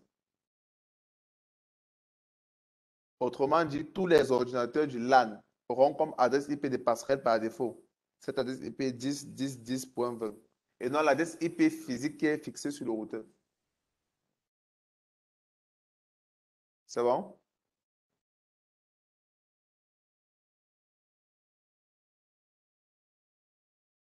Alors, une fois donc qu'on a donc déterminé l'adresse IP, on va faire également GLBP 1. Priority, on va déterminer la priorité. Maintenant, la valeur de priorité, c'est bien qu'il y ait l'équilibrage de charge qui sera fait entre les deux lignes. Il peut arriver, et c'est même ce qui arrive la plupart du temps, c'est que bien que nous avons deux lignes d'Internet, la plupart du temps, en fait, ces lignes n'ont pas la même capacité.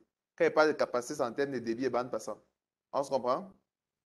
Alors, si j'ai donc maintenant une ligne en fait qui a une bande passante plus élevée, je la mets comme priorité. OK? Par rapport à l'autre. Alors, si elle fait priority, elle fait point d'interrogation, je vous ai dit tout à l'heure, ça partait de 1 à 255. Donc, on peut décider de mettre même 255 fois.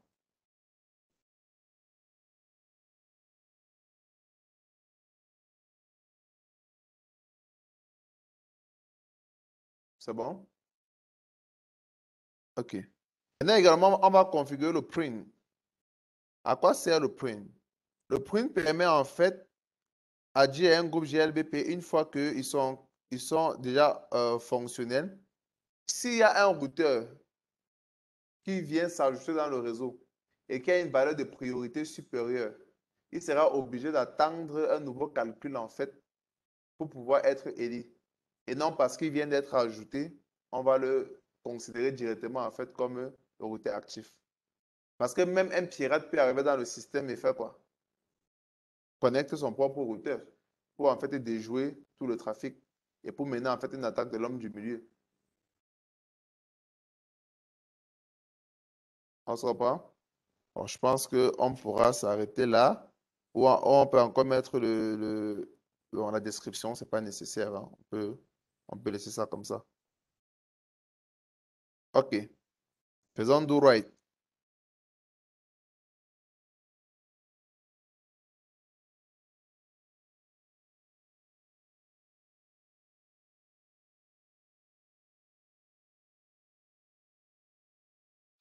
Maintenant, une fois que c'est terminé, allons-y dans R2. On fait pareil. Comment on fait pour aller dans R2? Vous ne répondez pas.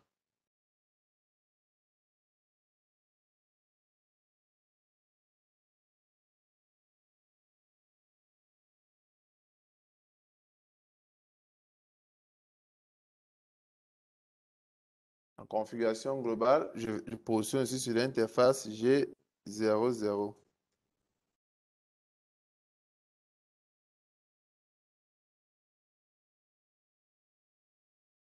C'est bon?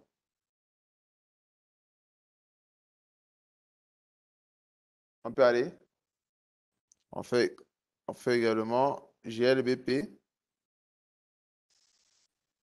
1 IP. Et ici, on va mettre la même adresse IP, hein? 10, 10, 10.20. Faites l'effort et tapez la même chose que moi, vu qu'on travaille dans le même équipement. C'est bon?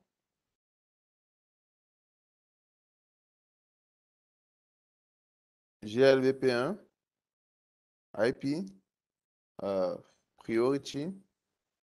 Vous voyez là, comme je viens de créer également ce routeur-ci, vous voyez, je viens d'activer GLBP ici. Il commence à synchroniser avec qui? Avec celui qui est avec le voisin. On se comprend? On me dit ici, je viens de créer le groupe 1. Maintenant, Priority, définir sa priorité. Je mets à 100.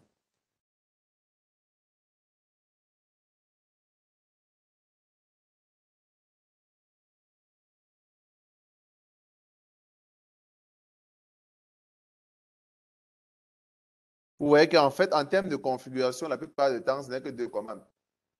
Mais le plus important, en fait, c'est de comprendre la notion de ce qu'on souhaite configurer, quel est son rôle.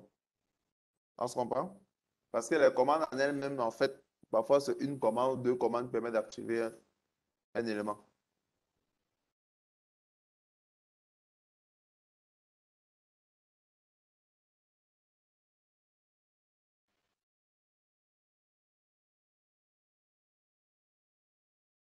C'est bon? C'est bon pour tout le monde? Super. OK. Et si on a maintenant de faire show GLBP, on va voir ce que ça donne. Le show GLBP.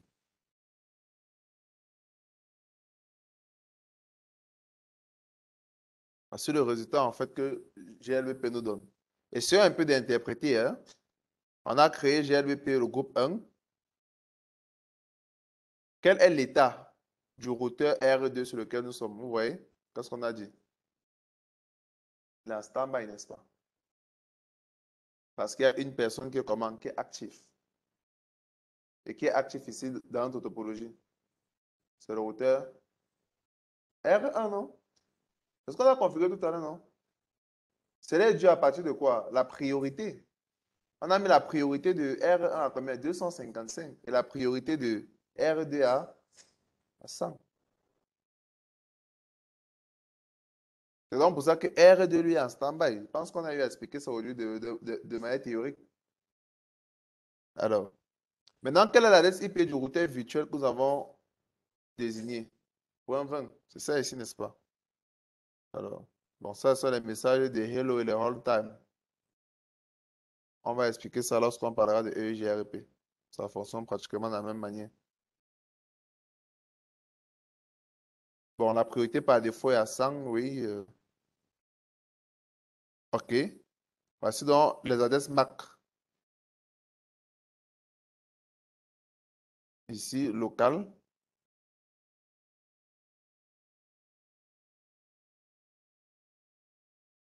Des différents routeurs. Voici l'adresse MAC qui sera utilisée pour le transfert des paquets. Ici, le routeur actif. Il nous indique l'adresse IP du routeur qui est actif. Qui est le quoi? Le 10.1, n'est-ce pas? C'est ce qu'on a configuré, non? OK. Bon, quelle information encore intéressante ici qu'on peut interpréter? OK. Je pense que c'est tout. Maintenant, si on revient, faisant exit, on rentre sur R1. On fait aussi le show GLBP là-bas. Show GLBP. Étant sur R1, oh là là là, voilà les messages ici, vous m'empêchez d'interpréter mon résultat.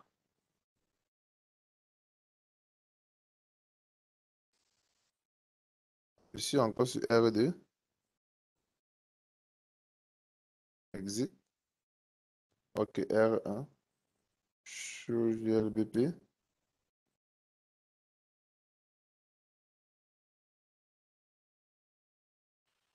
Ok, maintenant sur R1, regardez l'état ici là, state, il est comment? Il est actif, n'est-ce pas?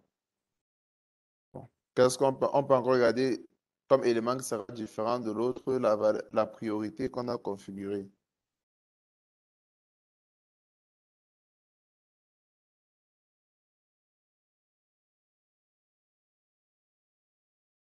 Elle est où? Ok, c'est elle ici en haut.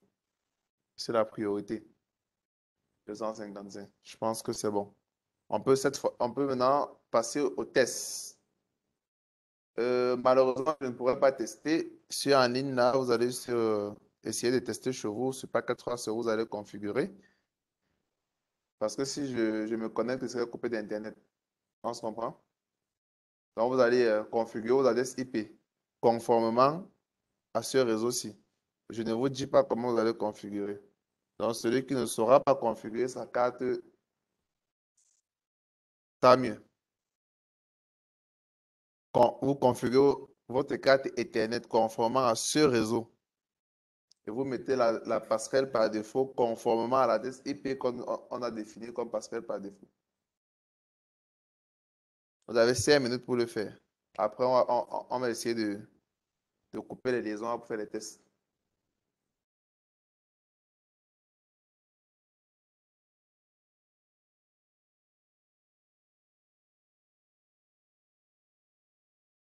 Bon, attendez, vous avez à modifier? Patientez, hein? On va une fois configurer le tracking. Une fois, c'est mieux. Restez dans les routeurs. On configure une fois le tracking. Bon, en quoi consiste le tracking? Observez un peu ici. Ce que nous venons de configurer nous permet, par exemple, de pouvoir dire ce que nous venons de configurer, en fait, les différents messages GLBP vont circuler dans quel sens? Comme ceci. On se comprend? Ça veut dire, si l'interface est défaillante, le deuxième routeur prend le relais. Il est au courant de ce qui se passe. Alors, qu'adviendrait-il donc si c'est plutôt ici au-dessus, en fait, qui est défaillant? Rappelez-vous que le GLBP qu'on a configuré interprétait quoi? Les interfaces G00 des différents routeurs. Il faudrait que nous puissions être capables de pouvoir dire à GLBP que s'il arrive que le problème est plutôt en dessous de nous, ou alors du moins sur une autre interface sur le routeur qui est censé recevoir Internet, il faut que tu puisses avoir la capacité de pouvoir savoir que il ne fonctionne pas et de t'adapter. Et là, on va utiliser une fonctionnalité qu'on appelle le tracking pour traquer en fait le trafic qui entre.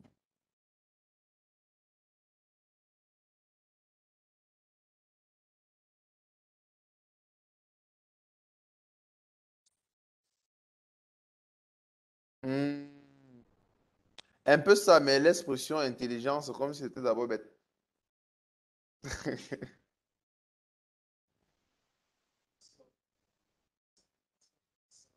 Non, disons en fait qu'on va demander au routeur en fait de traquer, de renifler en fait le trafic qui entre vers l'interface G01.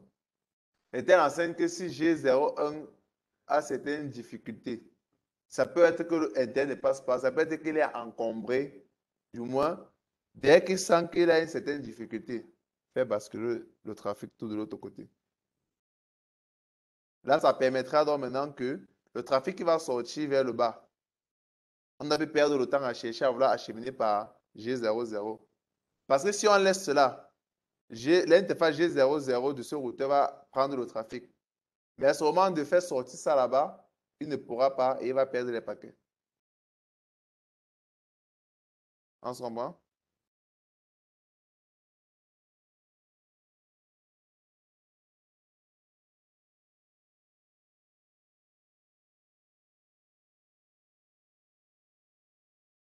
Donc, je préfère qu'on revienne ici un peu pour lire un peu sur le tracking, pour comprendre un peu davantage. Imaginons que le lien entre R1 et suite 2 tombe en panne. Le groupe GLBP va retirer le routeur R1 car il devient indisponible. Mais le groupe GLBP1, il regarde seulement les interfaces de son groupe. F1 du routeur R1 ne faisant pas partie de son groupe, il ne prendra pas en compte si l'interface du routeur observe. Il y a un souci là. Pour finir, nous allons configurer le groupe GLBP1 pour qu'il décrémente le poids des interfaces dans le cas où le track lui indique qu'il y a un problème. Pour informer donc le poids par défaut de l'interface, c'est 100. Maintenant, en mode donc interface de configuration globale, on va dire quoi? Track 1, interface, on va mettre le nom de l'interface, on va faire le line protocol, ensuite track 2, l'interface pour le IP routing. Maintenant, ici, le track 1, en fait, correspond à l'identifiant du track. L'interface indique que l'on veut surveiller l'interface en question. Non, c'est le nom de l'interface, en fait, qu'on souhaite surveiller. Line protocol surveille le côté physique de l'interface. Est-ce qu'en fait, on a débranché le câble sur l'interface? Maintenant, IP routing surveille le côté routage de l'interface. Est-ce que la communication logique, elle, fonctionne normalement? Ça permet en fait d'écouter le trafic qui se passe sur l'autre interface. C'est bon? OK.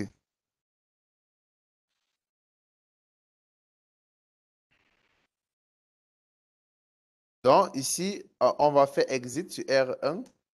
On pourra faire les deux sur R1 et R2. OK?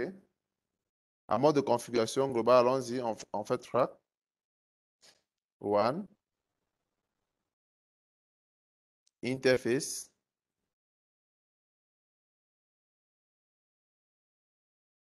G01.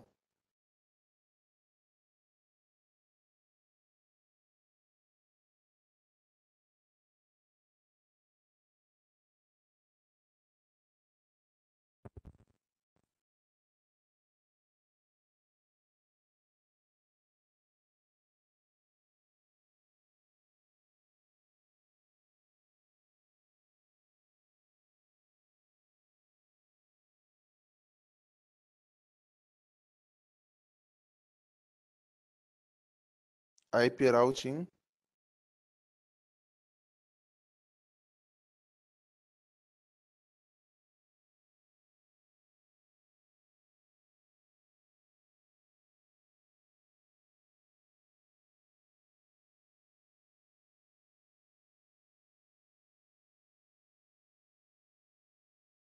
ah, pourquoi ça fait ça?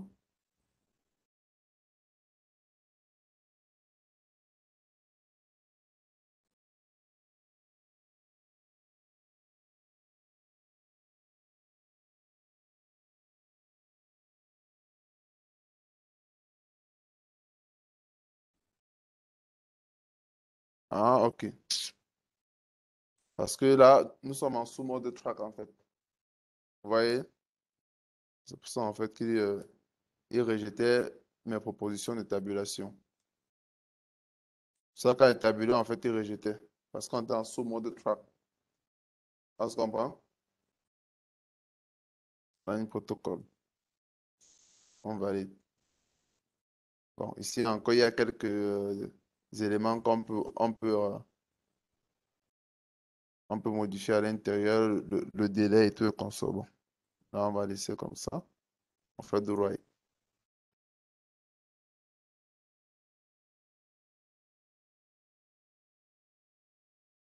C'est bon?